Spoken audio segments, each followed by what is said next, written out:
In to start the rescue. He's satisfied with the target he's going for, he's satisfied with wind direction, he's satisfied with the ship's obstacles and masts, and now he can begin the rescue.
Those big blades and that most enormous weight that he's got. Let me just tell you that you saw there, first of all, a crewman went down. He's not just a crewman in the Richmond, he's also a paramedic. He would have given the injured person first aid immediately.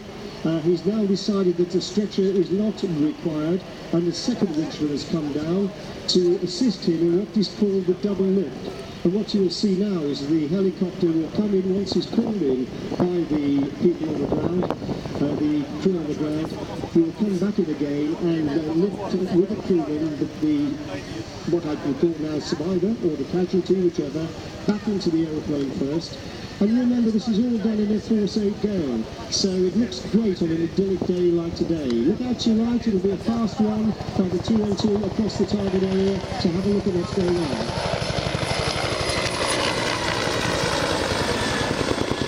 Signal to the captain of the helicopter. The smoke gives him the wind direction, and to a certain extent it gives him the wind strength as well. And the smoke they let off is the signal to the man, because they haven't got radios with them, signal to the captain that the rescue can commence. It's going to get noisy again now, so I'll let you just watch. But you should see the survivor and a winchman go up together, or maybe he's fit enough to go up on his own. We should just have to wait and see.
in for that rescue, and as predicted, it was a double-man lift.